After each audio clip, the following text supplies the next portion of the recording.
Friends and नमस्कार दोस्तों। तो दोस्तों आज मैं आपको बताने जा रहा हूं जो आपका कक्षा 12वीं का हिंदी साहित्य का जो आपका पेपर हुआ राजस्थान बोर्ड का। ठीक है दोस्तों, तो जो आपका पेपर हुआ वो आपका 80 मार्क्स का। तो उसमें जो क्वेश्चन आएंगे तो उसका जो मतलब महत्वपूर्ण प्रश्न है, तो आप इन प्रश्नों को अच्छी तरीके से कर लीजिएगा। ठीक है दोस्तों ये आपका पूरा 3.5 घंटे का है। ठीक है, जो कि आपका हिंदी साहित्य का है।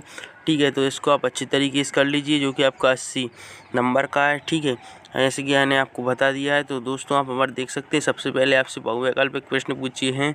जैसे कि पहला है कि भारत युग की सीमा इनमें से क्या है। ठीक है, तो इसको आपको जो आपको आंसर है जो यहाँ पर है वो आपका होगा क्या, 1857 से 1900 ई तक। ठीक, क्या होगा 1857 से 1900 ई तक, जो आपका 2 नंबर का। ठीक है दोस्तों, इसके बाद दोस्तों जो आपका जो नेक्स्ट प्रश्न है वह है कि किस कवि को राष्ट्र कवि की उपाधि मिली। ठीक है, किस कवि को राष्ट्र कवि की उपाधि मिली, तो वो मिली मैथिली शरण गुप्त को।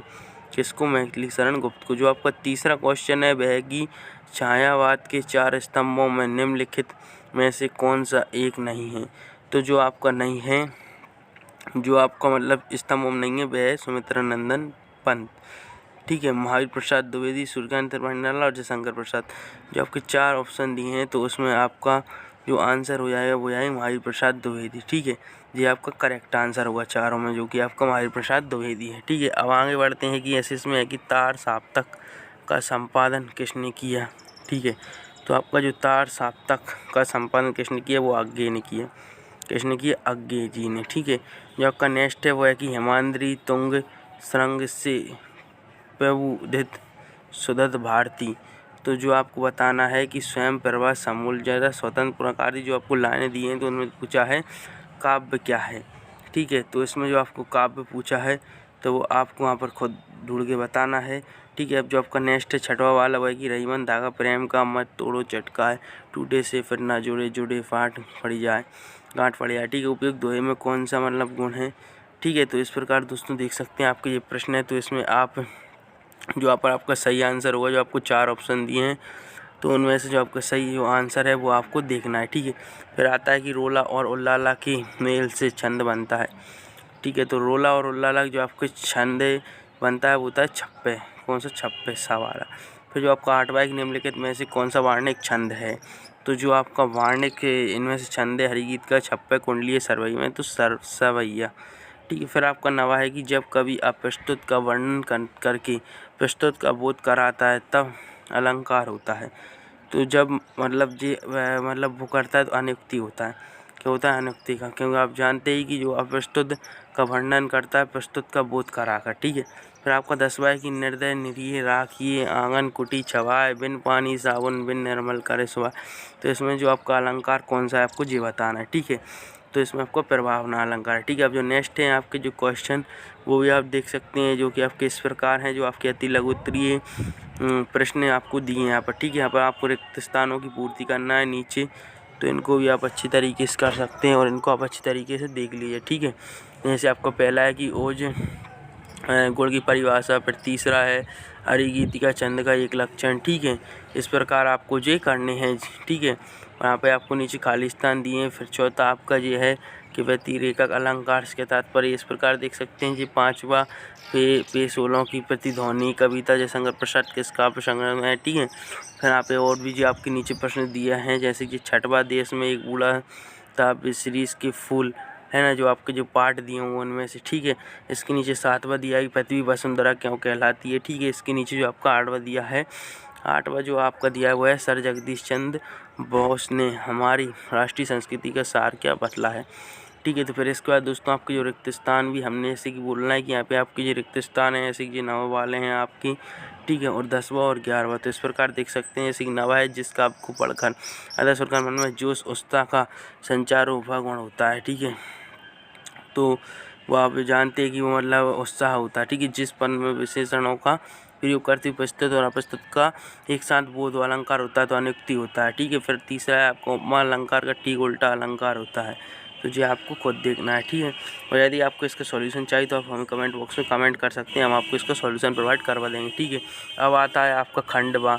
तो खंड में जो आपके लघुरात्मक प्रश्न हैं ठीक है। तो जो आपके 2 अंक के हैं, शब्द सी में 30 है। जो 12वां है वो है कि हुआ सास स्थिर मन चंचल राम का मन अचानक अस्थिर हो। ठीक है। 13वां है वो है भारत माता कविता में पंत जी ने भारत माता की किस दिशा का वर्णन किया है। ठीक है। जो आपका फिर यहाँ पर आ जाता है 14वां, वो है कि चिलकती धूप में भी सरस बने रहने वाला श्री हमें क्या प्रेरणा देता है। फिर 15वां आपका इस प्रकार है, देखें ये लेखक वाला। ठीक है। यहाँ पे आप देख सकते हैं। फिर यहाँ पर आपका 16वां आ जाता है, तो ये 16वां भी आप देख सकते हैं ये किस प्रकार है। आपको यदि इनका सॉल्यूशन चाहिए तो आप इनका सॉल्यूशन ले लें। ये 17वां है। ठीक है। फिर यहाँ पे जो आपका आ जाता है यहाँ पे नीचे 18वां। ठीक, ये आप अच्छी तरीके से पढ़ लें और इनको देख लें। और यदि आपको इनका सॉल्यूशन चाहिए तो आप हमें कमेंट बॉक्स में कमेंट करें, हम आपको सॉल्यूशन प्रोवाइड करवाएंगे। फिर ये आपको 19वां है, तो आप इस प्रकार इनको देख सकते हैं। ठीक है। तो ये थे आपके 2-2 अंक के प्रश्न। अब आ गए हैं आपके ये 4 अंक का प्रश्न है। इसमें आपको लिखना है 60 शब्द में। ठीक है। तो जो आपका 20वां है वो है कि यहाँ पर आपको जो दिया है, जो आपका 20वां दिया है। ठीक है। जो तो आपने यहाँ पे दिया है कि द्विवेदी योग को जागरण सुधार काल क्यों कहा गया है। ठीक है। तो इस प्रकार दोस्तों आपको ये देखना है। यहाँ पे ये इस प्रकार जो आपके दिए हैं। ठीक है। फिर आपका 21वां है, यहाँ पर आपको 21वां भी देखना है कि आपको यहाँ पर ये किस प्रकार दिया है। आपका ये 21वां वगैरह जी आप अच्छी तरीके से देख लें सारे प्रश्न आप यहाँ पर जी। ठीक है। फिर यहाँ पे नीचे और आपके जो और भी प्रश्न दिए हैं इनको भी आप अच्छी तरीके से कर लें। जैसे जी आपका 22वां है, जो छायावादी की प्रमुख विशेषताओं का उल्लेख कीजिए। ठीक है। तो इन सभी को आप अच्छी तरीके से कर सकते हैं। ये आपके अथवा दिए हैं। फिर 23वां है आपका नियुक्ति अलंकार उदाहरण सहित स्पष्ट कीजिए। ठीक है। इसमें आपका जी अथवा भी दिया है, तो इनको भी आप अच्छी तरीके से कर सकते हैं। फिर यहाँ पे जी आपके और नीचे प्रश्न दिए हैं जी 24वां। ठीक है। फिर यहाँ पर जी 25वां दिया है आपका, जी आप अच्छी तरीके से कर सकते हैं। ठीक है। इन सभी को आप अच्छी तरीके से कर सकते हैं।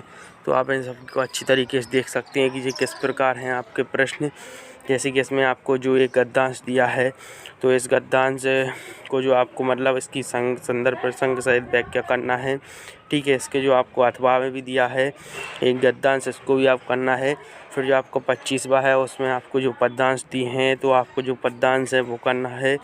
ठीक है। तो जो पद्यांश आप अच्छी तरीके से कर लें हैं, इन पद्यांशों को इनको आप अच्छी तरीके से देख लें आपके किस प्रकार दिए हैं। ठीक है। जैसे कि आपको मतलब इनकी आपको व्याख्या करनी है, पाठ के नाम लिखनी है। फिर यहाँ पे अथवा है, अथवा में भी आपको इसी प्रकार करना है। फिर इसमें जो अहंकार वाला दिया है, आप अच्छी तरीके से इन सबको पढ़ लें और इन सभी को अच्छी तरीके से देख लें। ठीक है। फिर आपका जो खंड यह आ जाता है जो भी आपका 18 नंबर का है। ठीक है। तो इसमें आपका जो 26, 27 और 28 वाला जो 26 का आपका है, इसमें मैथिली शरण गुप्त के द्वारा मतलब जो भारत की श्रेष्ठता कविता में अभिव्यक्ति भावों को अपने शब्दों में बताना है। ठीक है। इसके आपके ये अथवा में भी है। ठीक है। तो फिर इसके आपके अथवा में भी है। ठीक है। तो इस प्रकार आपको दोस्तों ये देखना है कि ये 3 में से कोई आप एक कर सकते हैं। ठीक है। फिर यहाँ पे दोस्तों 27वां है, तो उसमें भी आपको ये दिए हैं। पहले जे वाला दिया है पंजे, फिर ये मिठाई वाला, नीचे गुल्ली डंडा। ठीक है। तो इस प्रकार आप देख सकते हैं। तो ये दोस्तों थे आपके जो कि आपके 28 प्रश्न थे। तो इस प्रकार ये आपका लास्ट वाला चल रहा है। ठीक है। तो आप देख सकते हैं जो आपके 28 प्रश्न थे। ठीक है दोस्तों। तो इस प्रकार दोस्तों ये था आपका राजस्थान बोर्ड का जो पेपर। ठीक है। तो आप इसको अच्छी तरीके से कर लें। ठीक है दोस्तों। और यदि आपको इसका सॉल्यूशन चाहिए हो तो आप हमें कमेंट बॉक्स में कमेंट कर सकते हैं, हम आपको इसका सॉल्यूशन प्रोवाइड करवा देंगे। ठीक है दोस्तों। और यदि आप हमारे चैनल पर नए हैं तो आप हमारे चैनल को सब्सक्राइब करें, वीडियो को लाइक करें और नीचे दिए गए बेल आइकन प्रेस करें, ताकि इसी प्रकार की वीडियो आप तक आसानी से पहुँच सके। ठीक है दोस्तों। तो दोस्तों मिलते हैं नेक्स्ट वीडियो में, तब तक के लिए नमस्कार दोस्तों।